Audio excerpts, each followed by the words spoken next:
Entonces yo les había comentado que durante el proceso del trabajo del parto, la paciente se le empieza a compartir con el médico que la está teniendo N cantidad de fluidos corporales, líquido amniótico, sangre, orina, heces y vómito. Pero entonces ustedes van a ver que esta zona, que es la zona perineal, entre la sangre y el líquido amniótico, eso realmente se vuelve una superficie de contacto demasiado resbalosa. O sea, llegar y colocar, que básicamente te van a colocar su mano en ese sentido. Colocar la mano de esa manera es para tratar de hacer presión de tal manera que esto no se siga dilatando más en este sentido. Pues esto va a empezar a abrir así y los desgarros van a empezar a suceder en ese sentido. Entonces, con la mano de ustedes envuelta en una compresa, envuelta en una gasa, eso va a provocar mayor fricción, mayor superficie de fricción. Porque ustedes van a tener un guante también, ¿no? Y el guante lleno de líquido, lleno de sangre, colocado en la superficie de la mano, se vuelve demasiado resbaloso. O sea, colocar la mano con guante aquí, eventualmente, si ustedes le hicieron una herida aquí, esto va a estar sangrando. La paciente va a estar sangrando previamente por todo. Está saliendo líquido amniótico, la paciente va a hacer orina, o sea, se mezclan toda la cantidad de líquido en esta parte. Y cuando ustedes colocan la mano con un guante puesto, por supuesto, eso se vuelve una superficie de contacto muy resbalosa. Entonces, cuando ustedes colocan la mano, seguramente se va a resbalar por toda esta facilidad. Ahora, por razones de emergencia, hay algunos que probablemente, como hecho anecdótico, habrá dicho que le habrá tocado tener un parto sin guantes porque no le quedó de otra y meter la mano de esa manera. Eso, pues bueno, por razones de protección biológica es poco recomendable porque ustedes saben a todo lo que se puede exponer durante el proceso de parto. Ustedes saben que existen muchos temores, sobre todo el temor con el HIV, que es quizás la cosa más notoria, que el temor más grande de ponerse en contacto con sangre. Sin embargo, es muchísimo más contagioso el contacto que ustedes pueden tener con la sangre de una hepatitis que de un HIV. Posiblemente ustedes se llenen de sangre de una manera y va a ser muchísimo más fácil que se contamine una persona con hepatitis que de HIV probablemente. Ahora, las probabilidades del HIV son mucho menores, pero por supuesto son importantes, ustedes tienen que cuidar. Pero se deben cuidar muchísimo más todavía de contagios como de hepatitis. Agarrar una hepatitis durante un proceso de accidente laboral es una situación realmente desagradable y mucho más si termina con una complicación grave, porque algunas veces una persona puede hacer una hepatopatía, incluso hasta una cirrosis hepática, producto de la hepatitis B o la hepatitis C, adquirido de una manera tan desafortunada como probablemente como un accidente laboral. Eso probablemente es algo que ustedes deben empezar a tener precauciones, sobre todo las personas que utilizan lentes tienen ciertamente alguna protección de las gotas que caen de sangre en la cara, porque ustedes quizás no las van a percibir. A veces las gotas son tan pequeñas que cuando ustedes están echando el humo todo, cortando con la tijera, el charquillo de la tijera, quizás hace que se levanten gotas de sangre hacia el aire, y eso probablemente ustedes los reciben en la cara, pero como son tan pequeñas probablemente quizás ustedes no las perciben de tal forma, y posiblemente puedan hacer una prueba, pero ahorita con la situación del COVID se ha hecho más notoria. Que ustedes no se coloquen nada, ustedes tienen parte, probablemente ustedes sienten que bueno, no me cayó sangre, no me contaron, me cuidé, pero pónganse una máscara facial o un lente, atiendan un barco y al final van a ver cómo está todo chipeado la máscara porque son gotas que quizás usted no percibe. Por lo tanto, la bioseguridad importa en esta situación. Los que utilizan lentes de rutina posiblemente van a tener cierta mayor protección que los que no los usan. Esta es un área, las áreas de teleparto, es un área que debe ser de alta protección biológica porque, como les comento, ustedes en esta área es donde quizás van a estar en más contacto cercano o estrecho con todos los fluidos corporales de una paciente, porque se presta la situación. Y ustedes se darán cuenta que ahorita se le suma el hecho de que una de las recomendaciones más notables de los tapabocas N95 era todo aquel personal de salud que se mantuviera por lo menos de 1.5 metros de distancia de los pacientes. Y ustedes se dan cuenta que ustedes van a estar casi encima de los pacientes, o sea, esa distancia es casi realmente nula, por tanto es muchísimo más la protección biológica que deben tener. Ahora, llegado en este momento, pues no es colocar la mano para hacer imposición de manos tal cual como un hecho curativo, sino hacer presión contra el perineo en este punto para tratar, porque la vulva va a empezar a abrirse y en ese proceso de entreabrirse de esa manera, porque realmente usted va a ver como lo primero que entreabre la vulva es la cabeza del bebé, luego van a salir los hombros del bebé, eventualmente ese diámetro diafragmal es mucho más notorio que el diámetro del cefálico, pero ese es el primer contacto de dilatación forzada que tiene la vagina en ese momento. Y mientras más el proceso de dilatación, probablemente los daños van a ser más comunes. Entonces, en este momento, la vagina tiene ciertamente un proceso de capacidad de adaptarse al tamaño. Pero ustedes ven que cuando vean anatomía, el tamaño de la vagina, quizás de la longitud vaginal normal va de 8 a 12 centímetros de longitud. Ustedes ven que por ahí va a pasar un chamo de 50 centímetros que pesa 3 kilos 500, a veces hasta 4 kilos y va a probar la dilatación máxima de la vagina. Ahora, ustedes ven que la vagina tiene unos pliegues, o sea, que sus paredes son como corrugadas, o sea, tiene arrugas como si fuera un acordeón. Y técnicamente la finalidad de esto es permitirle elasticidad a la vagina, es decir, que la vagina crece a expensas de esos tramos que son corrugados, tal cual como si se arrugara así un acordeón. Ustedes cuando lo estiran, ustedes ven que estiran, las arrugas desaparecen. Por tanto, el mecanismo al cual porque la vagina tiene finalidades para permitir la salida de la sangre menstrual, para la copulación y para el parto. Básicamente son 3 funcionalidades que se le puede establecer a la vagina. Y ella biológicamente está diseñada para esto, sobre todo para el canal del parto. Por tanto, esa es la única zona de la mujer, probablemente, que mientras más años cumpla, menos arrugas tiene. Es decir, la vagina con el paso de los años, para una mujer que está en la época menopáusica o posmenopáusica, usted examina la vagina y es una pared completamente lisa, o sea, las arrugas desaparecen, la vagina se atrofia. Por tanto, la capacidad de distensivo de la vagina se pierde en una mujer menopáusica por el efecto de la pérdida del estrógeno. Pero en una mujer joven tiene muchos pliegues vaginales que eso le permite poder acoplarse y distenderse de una manera más fácil. De todos modos, igual pueden aparecer desgarros vaginales si esto sucede de una manera muy rápida. Por tanto, esta es otra de las circunstancias en donde no se recomienda hacer la presión del fondo uterino. Llega un momento que el bebecito está más o menos así y no termina de salir con cierta facilidad. Entonces, a alguien se le ocurre que, bueno, pues nada, vamos a ayudar a que salga más rápido y empiezan a hacer presión en el abdomen de la madre, en el fondo uterino, a hacer presión para que el bebé salga más. A eso se le llama una maniobra de Cristelier. Pero eso cada vez más se desaconseja. Es decir, en cualquiera de las publicaciones hacer una maniobra de Cristelier está desaconsejado. De hecho, como hay cierta tendencia, y quitando los mecanismos de los signos clínicos, pues la maniobra de presión del fondo uterino, que ahora la van a conseguir así de igual forma, en la presión del fondo uterino pues ya no se recomienda, y cuando lleguen a la situación de una distocia de hombro, proscrito totalmente. O sea, a nadie que esté en diagnóstico de distocia de hombro se le debe hacer presión del fondo uterino. Eso está absolutamente y total contraindicado. Por tanto, en primera instancia, ustedes van a decidir si le hacen o no le hacen una episiotomía, si la hacen mediana o la hacen oblicuo derecha. Resulta que los pacientes que quieren hacerle, porque el dibujo no se ve bien, pero después aquí es la incisión que va de esta parte más o menos como hasta aquí, con una incisión mediana, una episiotomía mediana. Pero ustedes la pueden hacer en este sentido. Y la episiotomía obliqua, más o menos como 45 grados de lo que ella vulvar. ¿Qué tiene de particular hacer una episiotomía en este sentido? Ustedes agarran una tijera y la corten sobre todo mediano. Esto se dirige, va totalmente en dirección al esfínter externo del ano de la paciente. En ocasiones el periné es muy corto, es decir, hay una brevedad entre el esfínter externo y la horquilla vulvar inferior, a veces tiene 2 o 3 centímetros, hay algunos que son mucho más amplios.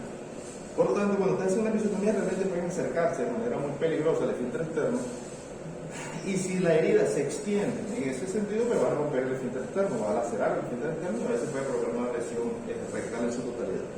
Hacer una episiotomía mediana tiene este riesgo de que si lo hacen demasiado extenso y cuando se amplíe, pues cuando el bebé empieza a salir de esa herida se puede abrir y se puede ir en ese sentido, se amplía y se puede llevar el esfínter externo.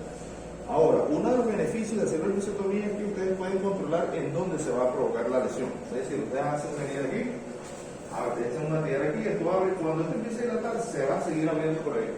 Pero difícil va a ser que se empiece a desgarrar en distintas partes, se desgarra en la parte superior, lateral, inferior, porque cuando la cabeza, eso provoca así como si fuera un estallido de una vagina. Y cuando son tan irregulares, tan infractuosos, pues empezar a reparar la vagina de esa manera se vuelve más tedioso, más complicado, los resultados estéticos son más horribles. Pero hacer una episiotomía mediana tiene la particularidad que como se hace sobre el rafe medio tendinoso, pues sangra menos, es más fácil de reparar. El dolor postoperatorio es mucho menor, la recuperación es más fácil, desde lo estético tiene mejores resultados finalmente, menor tiempo de recuperación, más fácil de realizar, pero tiene la particularidad que si se les va para allá, van a llevarse al esfínter externo y van a romper la mucosa rectal posiblemente. Por tanto, ustedes tienen que estar en la capacidad de poder reparar esa situación. O sea, si ustedes van a decidirse irse por una episiotomía mediana, tienen que tener presente que si se lesiona el esfínter externo, ustedes tienen que estar en la habilidad para poder reparar. O sea, es decir, porque no es solamente llegar y meter la tijera, sino poder resolver las complicaciones que se presenten. Si ustedes no están en la habilidad de poder reparar una lesión del esfínter externo del ano, del esfínter interno o todo lo que suceda hasta la mucosa rectal, entonces preferentemente es mejor irse con la episiotomía obliqua lateral, que si se sigue cerrando va a seguir el sentido de la tuberosidad isquémica a la fosa isquiorectal y ahí posiblemente no va a tener ninguna lesión, la mucosa rectal ni el esfínter externo. Comparaciones con esta otra, bueno, que el resultado estético es menos satisfactorio, la paciente sangra más, es más difícil de reparar, provoca más complicaciones, pero escogiendo la posibilidad de entre una la otra, es mucho más utilizado ampliamente la episiotomía oblicua lateral que la episiotomía medial. Tiene mejores resultados, pero tiene un solo inconveniente. Pudiera presentarse con mayor incidencia la lesión del esfínter externo del ano. Por tanto, si ustedes no están en la habilidad para repararlo, mejor métanse por la otra, porque si se les presenta esta complicación, ustedes no pueden dejar a la paciente sin curar. Sí.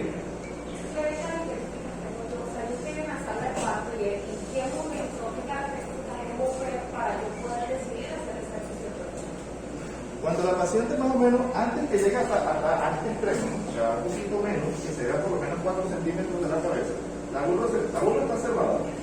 Cuando la paciente empuja, se comienza a entreabrir, ustedes van a ver por lo menos 3-4 centímetros de la cabeza fetal. La paciente empuja y la cabeza empieza a hacer descenso como si fuese a salir. La paciente pierde la sensación de empuje y la cabeza regresa otra vez y se cierra la boca nuevamente. Ese no es el momento para hacer la episiotomía. Cuando la paciente empuje otra vez, la cabeza entra a ver, y cuando la paciente pasa el cubo, la cabeza queda ahí, o sea, se desciende de manera tan notoria que ya el descenso es tan bajo que ya el bebé no va a regresar. Y en el próximo cubo seguramente va a tener la salida del bebé. Entonces, en ese momento es el momento ideal para hacer la episiotomía. Luego está la otra situación, y ya eso tiene que ver con juicio clínico. Que ustedes vean qué tanto distiende la bola vagina durante las contracciones, si va a meditar o no va a meditar la episiotomía. Cuando esta parte de acá, o sea, la parte de la bola de la horquilla vulvar inferior, eso cuando la paciente empieza a dilatar, eso se adelgaza de tal manera, el esfínter externo se dilata de una manera muy notoria. Van a ver, el esfínter externo puede dilatarse hasta 4, 6, 8 centímetros durante el proceso del cubo. Eso es lo que se llama el signo de Donitilo con la retracción del diafragma proximal. Ahora, decidir en ese punto, ¿le hago o no le hago una episiotomía? Va a depender de la experiencia que ustedes tengan durante los procesos de traspaso. Es a juicio clínico total, es decir, que hay un marcador puntuado de que cuáles son las características mínimas que tiene la paciente para hacer episiotomía no vale, sino basado en la experiencia individual de cada uno de ustedes. Poder estimar que la vagina pues, va a tener una facilidad. Y ustedes pueden compararlo cuando lo hagan con pacientes múltiples y pacientes primigenios. Sí.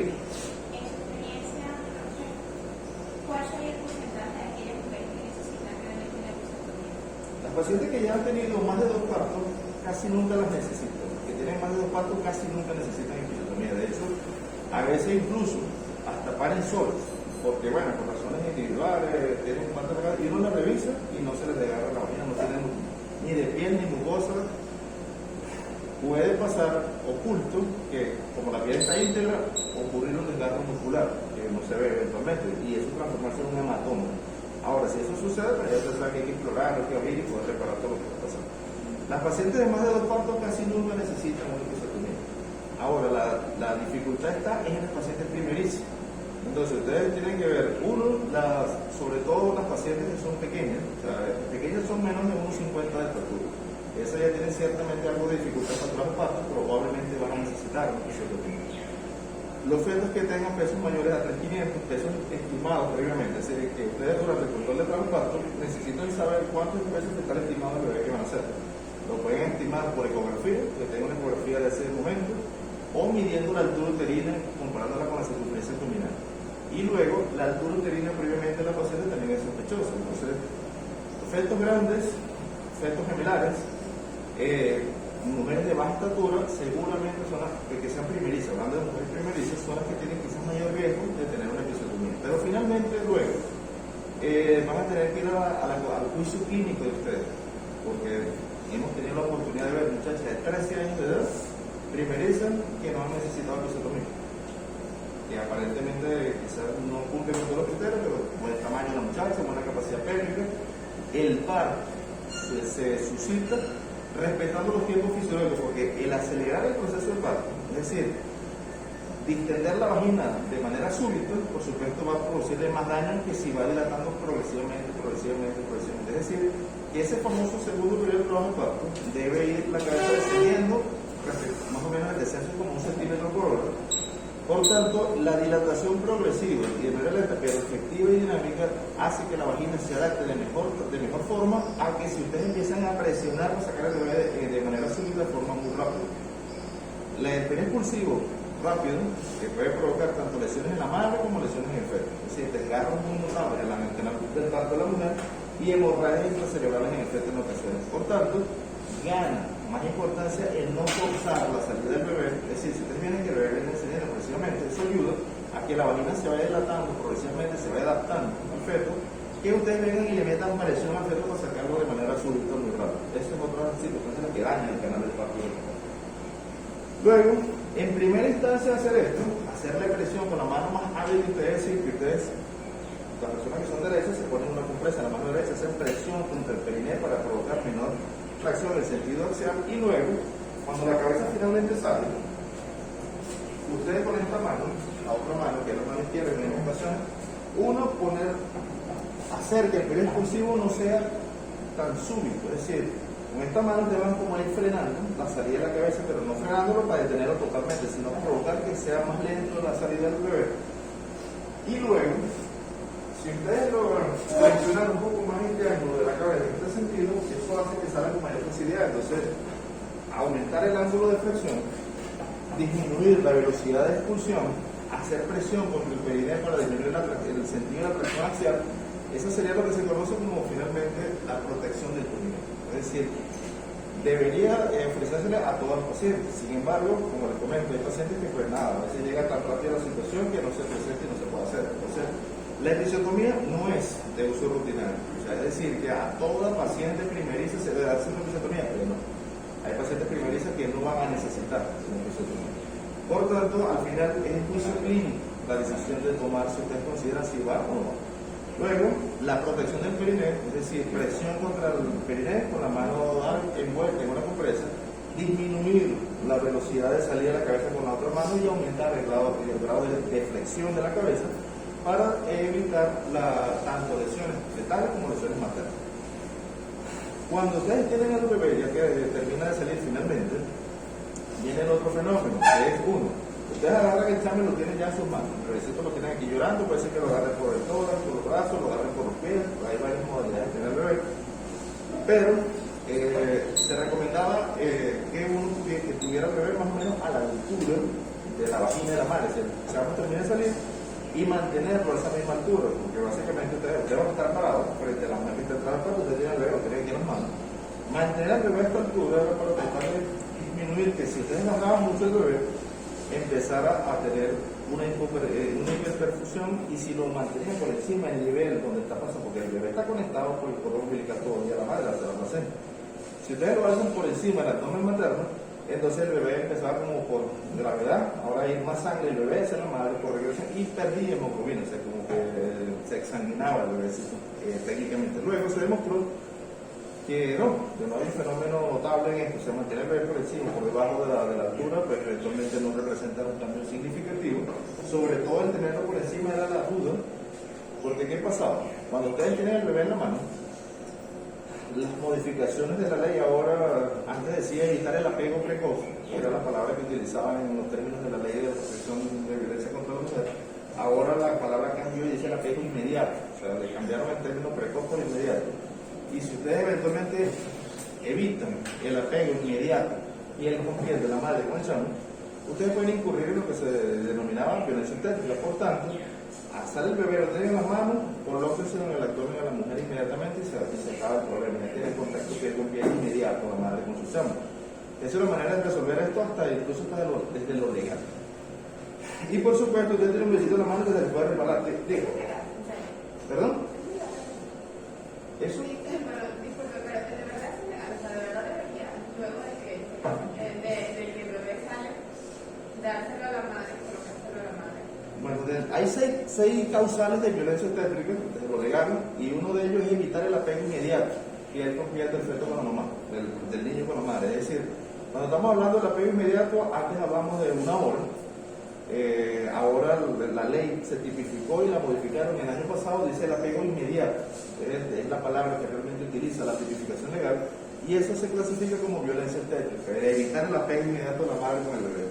Por tanto, para evitar ese inconveniente como prestadores de salud, porque básicamente ustedes tienen un bebecito en las manos, pero si este bebé hace dificultad respiratoria, tiene hipotonía, tiene un Apgar muy bajo, él necesita reanimación por pediatría y por supuesto aquí no aplica para nada absoluto el apego inmediato porque el bebé necesita por atención médica estar bajo la vigilancia médica. Por tanto, aquí es la única causal donde la paciente no puede alegar nada con respecto al apego inmediato porque el bebé necesitaba atención médica en este momento. Pero si es un bebé, un Apgar normal, una clasificación, un puntaje de Apgar normal, debe estar.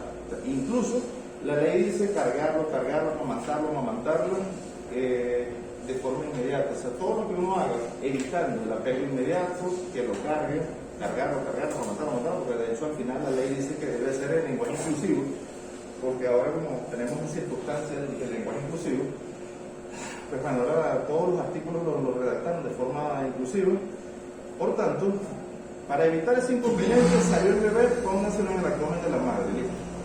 En ese preciso momento, la paciente tiene contacto con su bebé, la mamá está acostada, y ustedes le ponen el bebecito encima del abdomen de la madre, y el bebé todavía sigue conectado por el cordón umbilical de la placenta aún sigue totalmente conectada a la pared uterina, es decir, sigue el proceso de perfusión de sangre, el bebecito está en proceso de adaptación hemodinámica, pero en ese preciso momento que sale el bebé, lo tienen aquí, pónganse la mano, no va a pasar nada. Antes decía manténganlo a la altura de la vagina, y uno tenía que tenerlo agarrado aquí el tiempo que fuese necesario, porque el pinzamiento del cordón umbilical, la OMS antes lo recomendaba a los 3 minutos, y ustedes saben que 3 minutos es mucho tiempo en un proceso de trabajo. O sea, es decir, tener un bebecito aquí agarrado, usted cansado, la madre cansada, el bebé llorando, todo el mundo gritando, 3 minutos con un muchacho aquí, es como tiempo. O sea, para otras cosas 3 minutos es nada, para otras cosas 3 minutos es mucho tiempo. Es así como cuando ustedes van a ver un juego de básquet, 3 minutos es una eternidad. Y 3 minutos de juego de fútbol es casi nada. O sea, remontar un resultado en 3 minutos es casi improbable, pero en un juego de básquet 3 minutos es toda una eternidad. O sea, dependiendo en las circunstancias, el tiempo es relativo. Y en este es uno de los puntos donde es totalmente relativo. O sea, tener 3 minutos un muchacho cargado en este proceso es como bastante tiempo. Por tanto, hasta se les puede resbalar al bebé y caer contra el piso, y entonces empezar la situación de si el bebé se va a llamar tobilla porque cayó en el tobo, o si el bebé se complica y tiene alguna anomalía y van a decir, bueno, fue porque el médico lo dejó caer, o de pronto ustedes verán algunas personas que son un poco lentas y dicen, bueno, como que lo dejamos caer chiquito. Entonces, pero bueno, para evitar inconvenientes y hacer las cosas de la mejor forma, ustedes tienen al bebé. Usualmente durante el proceso de que el bebé esté en este punto, aquí el bebé está detenido transitoriamente. En este momento es donde ocurren usualmente las entonces de hombro, porque este hombro que está aquí se puede quedar impactado aquí en la sínfisis del cubo. O sea, este hueso en la sínfisis del cubo. Si este hombro se queda impactado aquí, el bebé no va a terminar así. En este momento ustedes van a terminar luego, al salir, en este momento ustedes le limpian la carita, porque ahí está saliendo N cantidad de líquido corporal de la paciente, pero ustedes se limpian la cara, la nariz, pueden aspirar incluso la nariz en ocasiones, pero a veces no se presta la situación, porque la salida del hombro, después que sale la cabeza, usualmente salió la cabeza al bebé. Esto hace una rotación externa, que eso lo vamos a ver después, y el hombro tarda aproximadamente 23-24 segundos en salir. Este es un proceso que realmente pasa rápido y debe ser con una tracción muy suave. Es decir, ustedes no le van a aplicar nada de presión, porque si el bebecito ustedes lo hagan y no sale, es decir, ustedes jalan la cabeza y el bebé no sale, eso significa que ya la tracción que ustedes están haciendo ya no es suave ni gentil, como lo describe el texto. Y eso es lo mínimo que se supone que uno debe hacer. Si ustedes empiezan a dar y aplicarle más fuerza de lo que usualmente debería suceder, y ustedes preguntarán, ¿y cuántas son las cosas que uno le tiene que aplicar a un bebé? Bueno, eso también va a suceder, que lo van a aprender con experiencia. Ustedes van a tener la oportunidad de ver que ustedes a veces ni siquiera han enseñado de presión le tienen que hacer. Ustedes van a guiarlo, a salir el bebecito, porque eso pasa de manera natural. Pero en el preciso momento que ustedes le empiecen a hacer presión a un bebé, ¿qué puede pasar? Si tiene una estosia de hombro, le van a fracturar la clavícula. Y si no la fractura, van a tener elongación del plexo braquial, eso va a terminar una parálisis del plexo braquial, es decir, una parálisis del brazo. Y entonces el bebecito nace y no mueve el brazo. Y probablemente no lo mueva más. O dependiendo si la lesión no fue tan notable, pues pueda recuperarse. Por tanto, el hecho de que ustedes le aplicaron una fuerza tan intensa va a terminar en anomalías o alteraciones fetales. Es decir, ustedes sacaron un bebé y tiene una parálisis del brazo, indiscutible, eso no tiene vuelta atrás. ¿Qué hicieron ustedes? Le metieron más presión de lo que el bebecito necesitaba. ¿Por qué? Porque tenía una entonces de hombre y ustedes no se dieron cuenta. Es decir, en ese preciso momento la tracción debe ser suave y gentil. Ahora, ya tienen al bebecito aquí en las manos, colóquenselo en el abdomen de la madre. O sea, inmediatamente sale el bebé, ¿verdad? Se lo pusieron en el abdomen de la mamá lo agarra, porque no sale del resbalo, y empieza a llorar y a reír, y a celebrar que tiene su bebecito, y el bebé full de sangre y full de todo, entonces en ese momento lo pueden limpiar, la enfermera lo acomoda, le quita toda la sangre, todo el líquido que tiene encima. Luego, el bebecito debe empezar a llorar, por supuesto. De empezar a llorar es signo de vigorosidad de un bebé, o sea, eso es normal que eso suceda.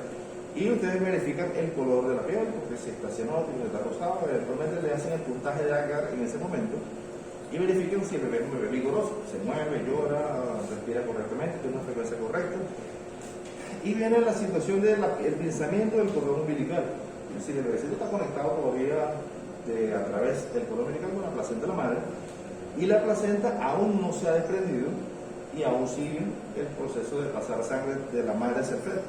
Ahora, ¿en qué momento lo pinzan? Ahora resulta que había dos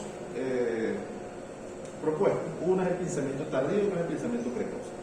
Por tanto, el retrasar el pinzamiento del cordón umbilical tenía un beneficio para los bebés prematuros, es decir, bebés que nazcan con menos de 37 semanas. Ahora, ¿qué beneficio tiene finalmente?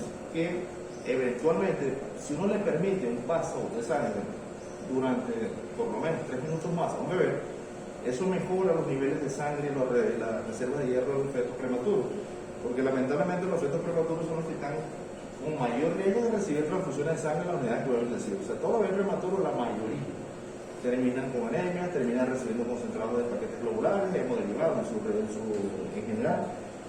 Y permitir el pinzamiento tardío en un bebé pretérmino mejoraba de alguna manera que tuviese mejores aportes de hierro, mejores niveles de hemoglobina, y esto se estaba determinando para el bebé prematuro. Por tanto, se recomendaba que si el bebé iba a nacer con una 37 semanas, uno esperaba por lo menos hasta que o pasaran 3 minutos o el cordón dejara de latir.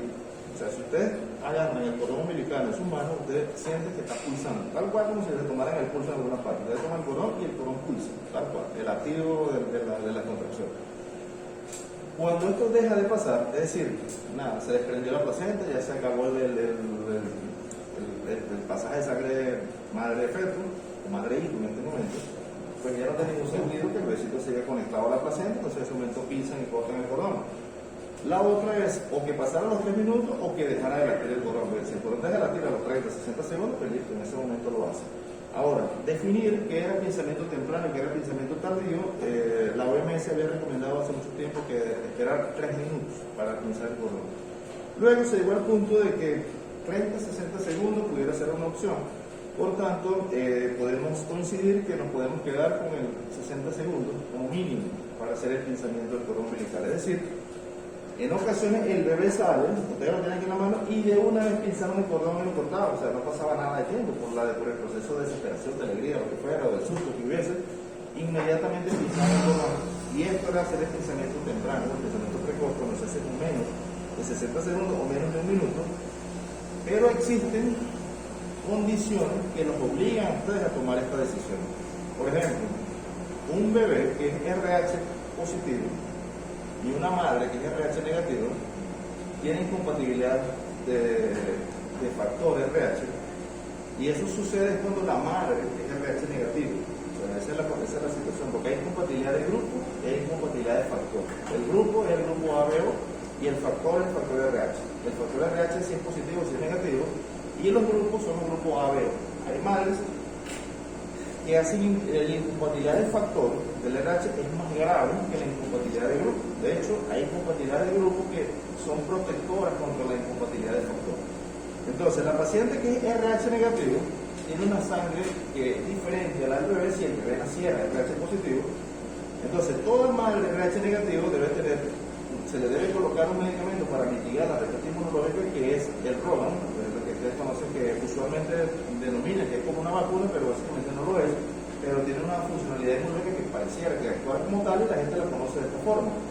Entonces, esta inmunoglobulina anti-D, que es básicamente lo que se utiliza, uno lo coloca en los pacientes RH negativos porque uno no sabe a las 28 semanas qué tipo de sangre es el bebé. O sea, uno le pregunta al papá, ¿usted qué tipo de sangre es?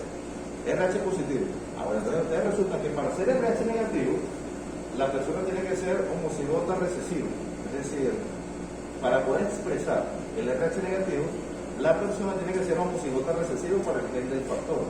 Pero para ser RH positivo, pues con un solo que sea autosómico dominante, ya es suficiente para expresar el gen del RH positivo. Por tanto, que un padre tenga ese RH positivo quizás implica un 75% de probabilidad de tener un hijo RH positivo y un 25% que salga RH negativo. Ahora, viene la gran pregunta: ¿el papá sí será el papá del muchacho?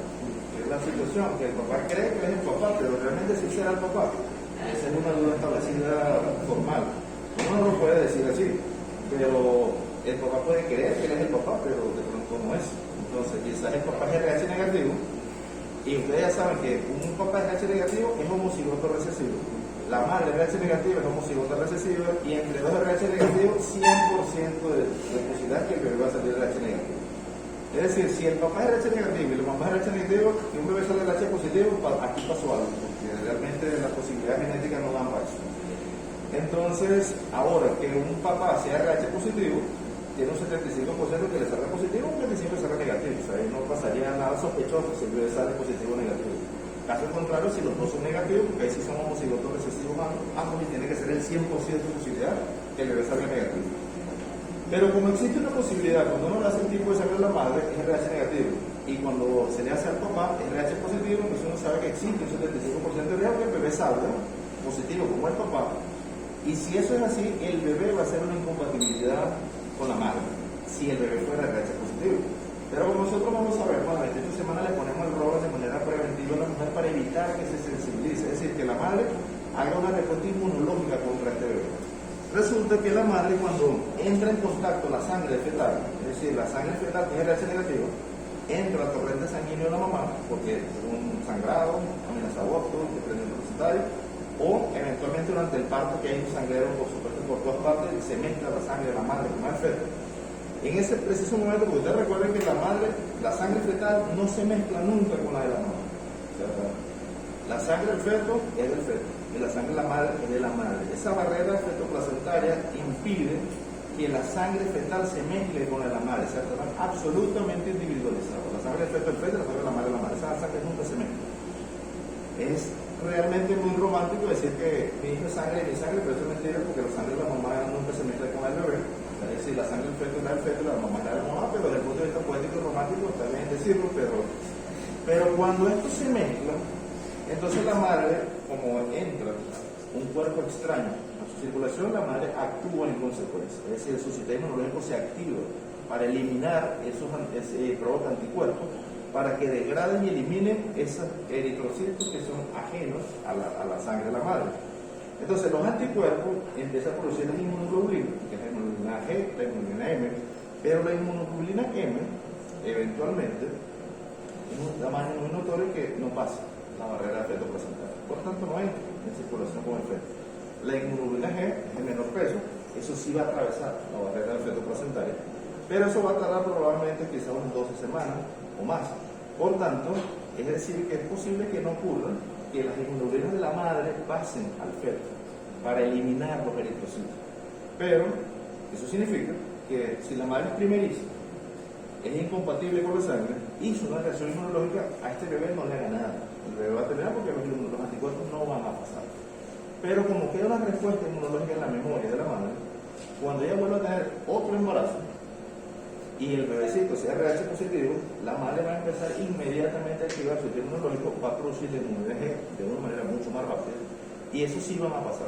Es decir, que de manera muy temprana va a provocar una hemólisis perinatal, es decir, los anticuerpos de la madre van a empezar a hemolizar todos los eritrocitos que sean ajenos a su sistema inmunológico, y va a provocar una hemólisis perinatal, es decir, va a provocar una anemia pero severa y brutal en el feto, hasta que se muera probablemente. Entonces va a ser un hilo fetal, un muerte fetal, y este es el beneficio de colocarle el Rógano a la madre para evitar estos estímulos.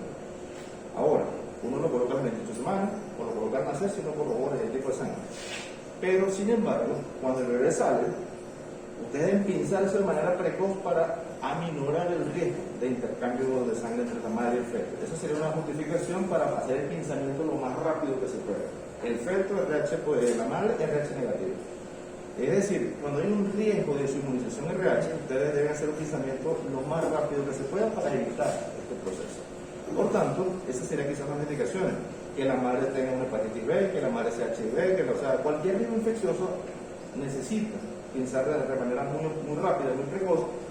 Pero si es un parto normal, sin ninguna complicación, ni biológica, ni de ningún tipo, ustedes pueden permitir el pinzamiento tardío lo más que puedan. Sin embargo, ¿cuánto es el punto? Bueno, vamos a ponerlo como lo usamos en hospital, 1 minuto, que pudiera ser de 1 a 3 minutos, como decía la OMS, pero nosotros nos quedamos en que 60 segundos es el punto de referencia. Es decir, el bebé sale, no hay ningún motivo para salir corriendo a pisar ese cordón. Pueden esperar 1 minuto, es decir, ustedes agarran, le ponen el bebé a la madre sobre el abdomen, están cumpliendo con el requisito legal del apego inmediato, esperan el minuto con el bebé en un sitio seguro, porque no lo tienen que cargar ustedes para que se le reparen ni nada, porque la madre va a agarrar, cuando pase el minuto, pinzan el cordón y lo ponen. Eso es lo que se recomienda como finalidades de pinzamiento tardío. Ahora, el manejo activo del trabajo de parto incluye, si ustedes revisan toda la literatura, dice el manejo activo del tercer periodo de trabajo de parto disminuye las hemorragias postparto, tiene mejores efectos, pero el manejo activo del tercer periodo incluye dentro de sus recomendaciones el pinzamiento precoz. Es decir, eso era dentro de las recomendaciones para evitar complicaciones en la madre, pues le mantienen pensamiento precoz en color, pero esta quizás es una de las cosas que ha cambiado con el paso del tiempo, porque resulta que eso le aporta cierto beneficio al bebé. Entonces, es decir, de todas las maniobras del manejo activo y el tercer periodo, que es cuando le llaman el tercer periodo, el pensamiento precoz es lo que no se usa en la rutina, y no le permite que pasen los 60 segundos para tratar de esperar que suceda la perfusión sanguínea. Ahora, cuando el bebecito se encuentra en esta parte, puede tener el cordón enredado en el cuello como si fuera un collar, que es circular el cordón, y ustedes lo pueden identificar, deben colocar las manos por la parte del cuello y darse cuenta que está el cordón ahí. Ahora, el cordón puede estar muy apretado, que impida de manera fácil que el bebé termine de salir, hasta incluso se aprieta de tal manera que empiece a apretar la parte y haga una hipoxia en este caso, o que el cordón sea realmente muy breve, muy corto, y se termine rompiendo el cordón umbilical, o sea, se termine provocando una ruptura, y cuando el cordón se rompe empieza a salir sangre de manera tan notable que el bebé se va a anemizar. Ahora se va a hacer un problema porque el bebé va a perder realmente mucha sangre. Sin embargo, en este punto hay una opción. Cuando el bebé termina, esta es la mano para hacer la protección del perineo, ustedes se dan cuenta que tiene un circular, el bebecito va a rotar la cabeza así, porque técnicamente va a hacer la rotación interna, va a poner un occipital aquí con relación al punto de la madre, y va a salir el hombro anterior. Si el cordón está lo suficientemente laxo para pasárselo por encima de la cabeza, ustedes lo terminan reduciendo de esa manera, le quitan el circular y lo pasan por encima de la cabeza. O lo pasan por el cuerpo, cuando el bebé vaya teniendo que salir, lo ruedan por el cuerpo del bebé. Pero a veces no da ni para uno ni para otro, ni para pasarlo por encima de la cabeza ni para rodarlo por el cuerpo. Entonces tienen que pinzarlo encima del cuello del bebé, poner 2 pinzas y cortar. O sea, poner 2 pinzas, una a cada lado, luego cortar la umbilical y quedan las dos extremas con un umbilical pinzado, y eventualmente se pierde el riesgo de sangrado en este caso, o sea, por seguridad. Pero ¿qué sucede? Es en ese momento, cuando la cabeza está ahí, que se puede presentar la complicación de la distosia de hombro. No hay otra forma. Entonces, eso puede presentarse de manera inesperada, y si por alguna razón tiene el bebé una distosia de hombro, ustedes no lo sabían y lo diagnosticaron de manera súbita, hasta que no resuelvan esa distosia, no pinchen el cordón. O sea, porque si ustedes llegan a pinchar el cordón umbilical, lo cortan, y el bebé dura más de 5 minutos en salir, el bebé puede fallecer producto de la hipoxia provocada por el pinzamiento del cordón umbilical. Entonces, el médico fue parte del problema en vez del beneficio, y el médico puede incurrir ahora en inconvenientes desde lo legal, ahora por haber hecho una maniobra inadecuada, inoportuna, imprudente, sí, porque realmente con una distosia de hombro no se debe resolver el singular de Colón hasta que no se resuelva la situación de Colón. Hacer esto pues es una recomendación cuando las cosas permiten y se da el tiempo, porque el revésito va a ser la expulsión de la cabeza y luego va a ser la rotación externa de la cabeza y el occipital lo va a poner al segundo donde estaba el dorso previamente. Y ustedes pueden permitirse el tiempo de aspirar la nariz del bebé, aspirar la boca del bebé, limpiar la cara del bebé, mantener la cara limpia durante ese proceso. Y luego va a terminar el proceso final de la atención del parto. Claro, más adelante, aunque yo creo que debería haber rodado primero, vamos a hablar de los mecanismos de trabajo de parto, todo lo que sucede durante la evolución del trabajo de parto. Sin embargo, hacer esto en ocasiones por recursos, a veces no están disponibles los recursos. Ustedes ven que no hay como las peras aspiradoras para limpiar la fosa nasal del bebé, o las plenas del bebé a nivel de la boca, y lo que hay a veces es gasa, no hay compresas. Bueno, limitantes, realmente desde lo asistencial. Pero esas son circunstancias que pues, técnicamente están en el proceso de la atención del parto a nivel de todas las instituciones públicas. Por tanto, el proceso de protección del perineo implica con una mano, usualmente encuentran una compresa para disminuir el grado aminorar la posibilidad de que se les resbale la mano, hacen presión sobre ella con esta otra mano, que es la mano zurda, la mano izquierda, disminuye la velocidad de expulsión de la cabeza, aumenta el grado de flexión. Cuando termina de salir la cabeza, hace la rotación externa, esto lo tiene que hacer el bebé de manera espontánea y natural, debería ser.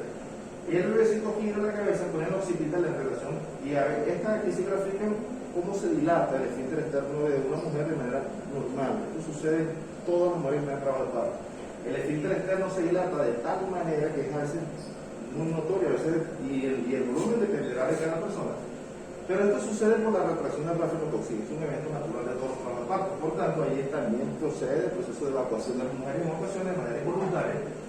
Y luego, al salir, usualmente sale primero el hombro anterior, ustedes hacen una tracción gentil, suave, de la cabeza, manteniendo el eje corporal hacia abajo, el hombro anterior sale, se desimpacta la sínfisis del pubis, luego haciendo tracción en sentido contrario, hace un poco la cabeza, sale el hombro posterior y el resto del cuerpo termina saliendo sin ninguna dificultad.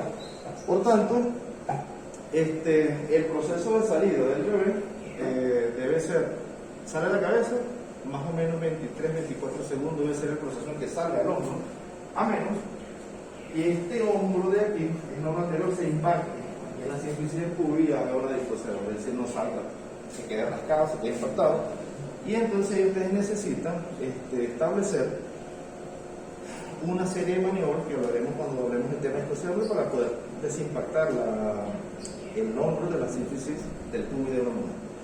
Ahora, usualmente, cuando nosotros damos cuánto dura el segundo periodo de parto, el segundo periodo de parto, estamos hablando de dilatación completa hasta la expulsión del cuerpo fetal, o sea, el segundo periodo de parto.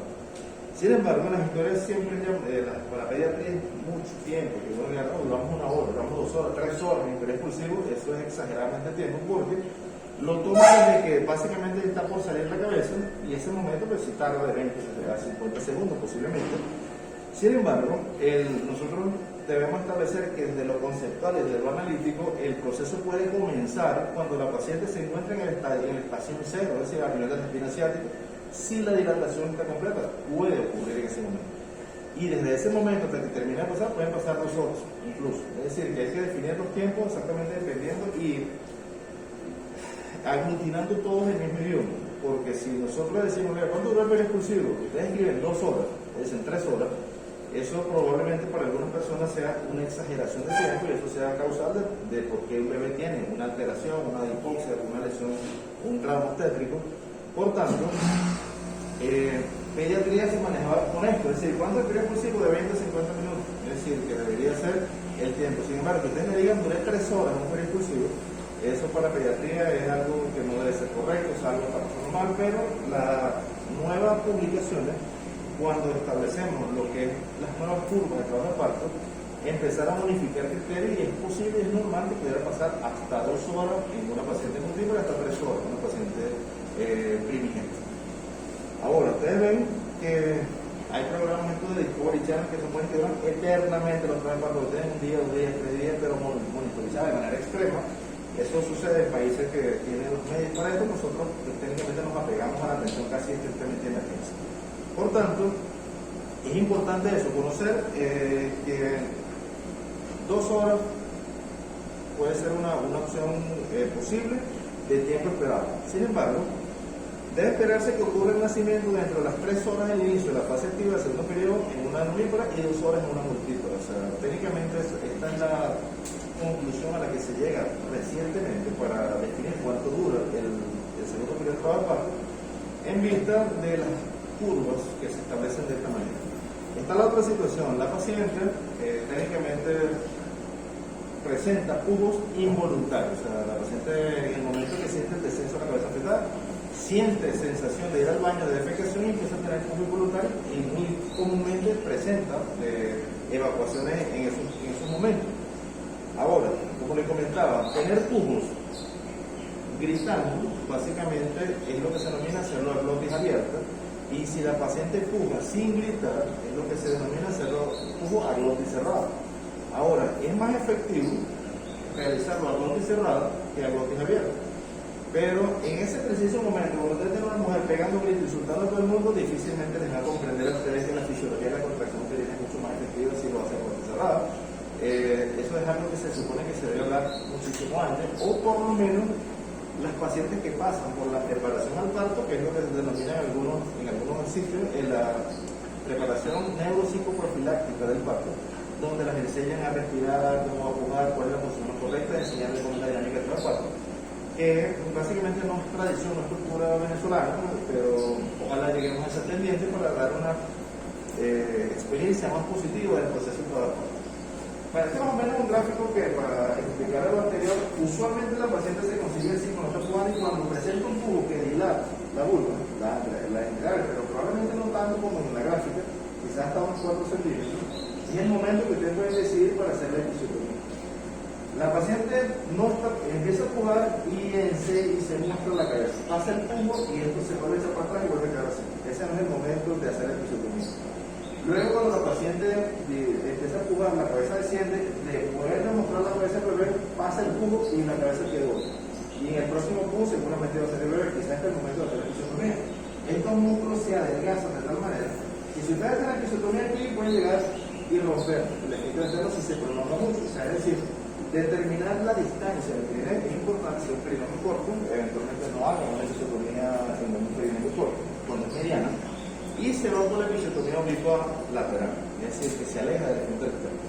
Entonces, la paciente va a pujar de manera involuntaria en esos momentos porque ya no controla la situación, a menos que la paciente esté sometida a anestesia peridural o epidural, que le quita el dolor y le quita la sensación de pujo. Ahora, retrasar el pujo o adelantar el pujo tenía alguna necesidad. Se describía antes que uno decía a la paciente no pujar hasta que de verdad no tuvieron una dilatación completa, los pujo de manera voluntaria, porque eso hacía que el bebecito tuviera mayor riesgo de hipoxia, tuviera mayor riesgo de edema del cuello, mayor riesgo de lesiones del canal vaginal. Sin embargo, entre decidir si la paciente puja o no puja de manera individual, pues ya si no se ha preparado la paciente para que lo haga de manera coordinada y ordenada, que mantenga su propia decisión cómo hacerlo, porque básicamente la paciente no te va a comprender lo que tú quieres hacer con ella. La paciente que tenga analgesia o anestesia, ustedes saben que tiene que ser pujo dirigido, porque la paciente pues no siente sensación de pujo, usted tiene que hacer lo que decirle en qué momento va a pujar y en qué momento va a dejar de pujar. Lo que sí se publicó por el Comité Americano es que básicamente como no se demostró algún beneficio de forma objetiva sobre retrasar el pujo materno, entonces se dejó a la libre influencia. La paciente puede hacerlo como quiera, puede pegar gritos todos los que quiera, puede insultar a todo el mundo que quiera si la paciente no se ha preparado para ello, pero básicamente lo mejor es que lo hagan a glotis cerrada. Y esto es lo que le comentaba, que la presión del fondo uterino no lo hagan, vayan tomando la costumbre de que mientras menos hagan esto, les va a ir mejor, porque fíjense que si por alguna razón el feto termina con alguna lesión, lo primero que van a preguntar es si le aplicaron la maniobra glitteriana, si le hicieron presión de fondo uterino, y si eso fue así, entonces ahí van a incurrir ustedes en tratar de ver cómo defenderse, lo legal, cómo hacer una maniobra que ya no se recomienda. Es decir, en algunas publicaciones básicamente dicen que ya no es ninguna recomendación. Por tanto, ustedes empiezan a revisar la literatura y se van a conseguir con el hecho de que cada vez es menos los hallazgos sobre el objetivo de la eficacia de la maniobra y más los daños y perjuicios que puede tener tanto sobre la madre como sobre el feto. Por tanto, fíjense que ya la OMS publicó: no se recomienda la aplicación de presión del fondo uterino para facilitar el parto durante el expulsivo. Es decir, usted dice: no, mire, es que yo le apliqué presión para ayudar a la paciente. Si eso termina mal, entonces usted no tiene forma de cómo defenderse, porque es que el protocolo dice que no se hace. O sea, ustedes están haciendo algo que no se recomienda. Es decir, como dice: bueno, esta muchacha se envenenó porque se le dio un veneno, pero bueno, básicamente eso es lo que le iba a pasar. Es decir, si ustedes hacen una presión de fondo uterino, que es una situación que no se recomienda, y las cosas terminan mal, entonces, ¿cómo defenderse en ese sentido? Entonces, resulta, hace un único video que ha rodado. Entonces, la maniobra exterior es aquella, ¿no? Que ustedes van a hacer presión sobre el fondo uterino para provocar la salida, aparentemente más satisfactoria del bebé, pero hacer esto de manera muy abrupta, los músculos elevadores del ano se van a difusionar, se van a lacerar o se van a romper, realmente. Todo lo que se ve en la abulsión. Entonces, en el dibujito, grafican esto. Aquí está la abulsión, o sea, se desinserta el músculo elevador del ano y la paciente, por supuesto, va a tener mayores riesgos de incontinencia, mayores riesgos de prolapso. Eso es hablándolo con respecto a la madre. Entonces, con respecto a la madre, hacer maniobra exterior, es decir, si una mujer va a terminar con un prolapso en su vida, los médicos que le hicieron exterior le metieron el 50% de que esto pudiera. Es decir, esto fue el aporte que hicieron un texto médico en pro y beneficio de la mujer, que es provocar el prolapso genital de la mujer. Es decir, no hace la maniobra exterior, se supone que los partos deberían de tener evolucionado bien.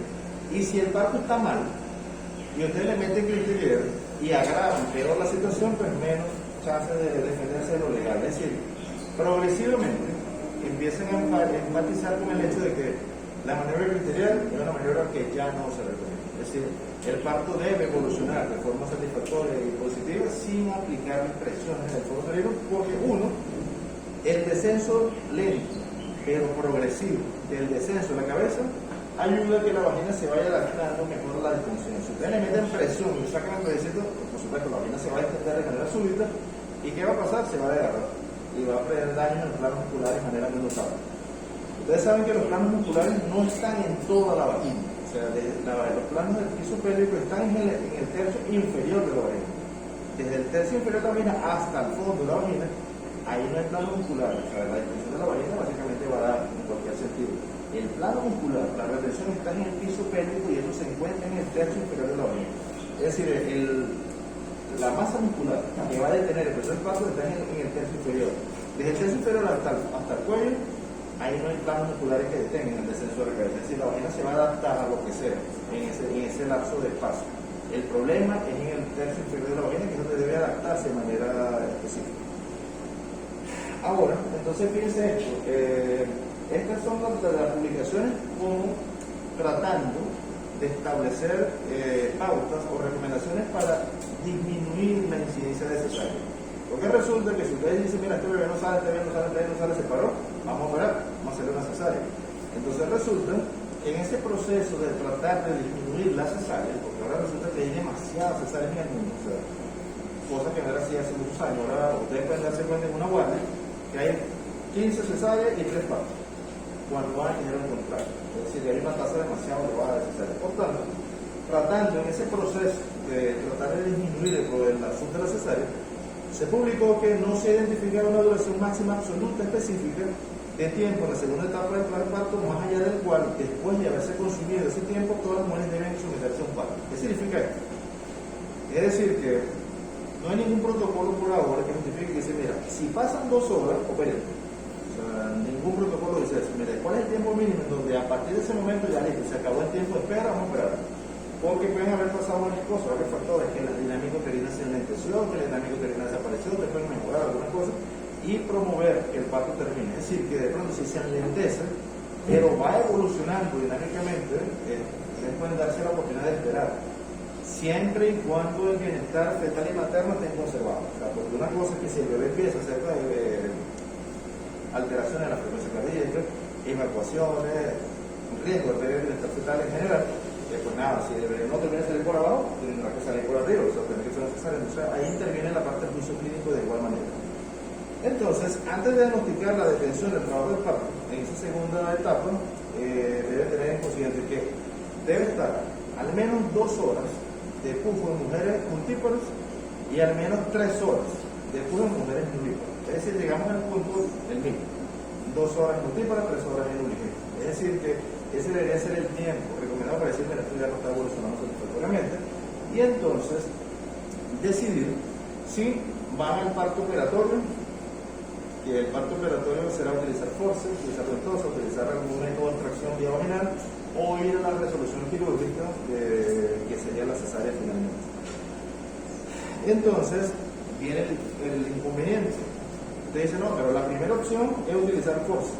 Ya había dicho que el forceps cada vez se aprende a utilizar menos. Es decir, la capacitación de forceps cada vez menos.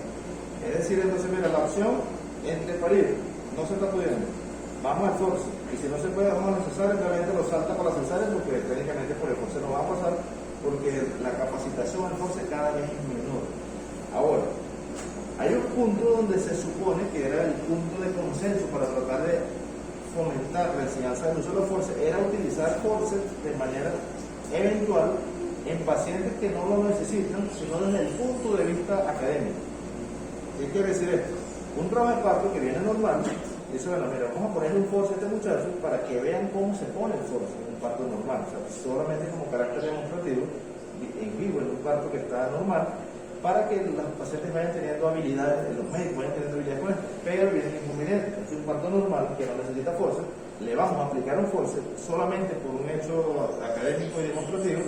Imagínense que el bebé tenga un daño por solamente explicar. Hay un bebé que no necesitaba que le pusieran forceps. Entonces, desde lo ético y lo moral viene el inconveniente. O sea, pero desde lo académico, desde el fomentar la educación, existe entonces este detalle. Por tanto, seguimos en el mismo punto. Cada vez aprenden menos los médicos residentes a utilizar forceps. Los especialistas más recientes cada vez tienen menos experiencia en utilizar forceps. Esa quizás es otra de las situaciones que ha llevado a que pasen de la sospecha de detención del parto a la cesárea directamente, evitando el parto operatorio. Otra opción es rotar hacer la rotación de la cabeza, cosa que si no está sucediendo. Sin embargo, esto puede ayudar, pero también eso depende de las habilidades que tenga el médico para eso. Y para prevenir con seguridad los partos por cesárea en el contexto de una mala posición, es importante evaluar la posición fetal en la segunda etapa del parto, particularmente en el contexto de un descenso fetal anormal. ¿Qué significa esto? Le había comentado que un bebé en presentación cefálica de vértice ofrece el mejor diámetro. Cuando está de bregma o de frente, pues es el peor diámetro que puede tener para el parto. Corregir esto